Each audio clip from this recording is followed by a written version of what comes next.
जय शिवराय मित्रांनो, आज आपल्याला सोशल मीडियामध्ये नुकतीच व्हायरल झालेली एक सत्यकथा सांगणार आहे।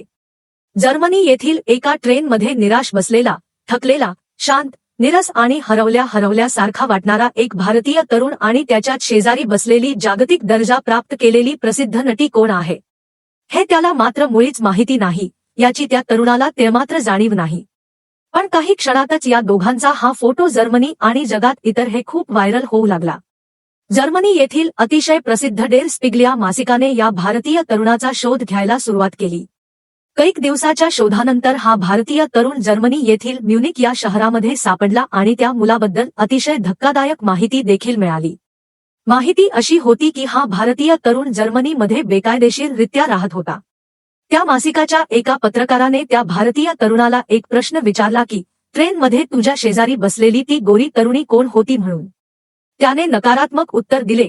पत्रकाराने त्या भारतीय तरुणाला सांगितले की ती गोरी आणि अतिशय सुंदर अशी तरुणी मॅसी विलियम्स होती, जी जगप्रसिद्ध गेम ऑफ थ्रोन्स मधील एक तारका होती। तिचे लाखो करोडो चाहते आहेत आणि ते तिच्या सोबत सेल्फी घेण्यासाठी जणू काही स्वप्नच पाहत असतात। पण तू मात्र ती शेजारी बसलेली असताना कोणतीच प्रतिक्रिया दाखवली नाहीस, असे का? तो भारतीय तरुण हलकासा हसून म्हणाला की माझ्याकडे इथे राहण्याचा परवाना नाही, एकही युरो खिशात नाही, रोज ट्रेनचे तिकीट देखील मी काढू शकत नाही। अशी परिस्थिती असताना माझ्या शेजारी कोण बसले आहे आणि कोण नाही याने काहीच फरक पडत नाही।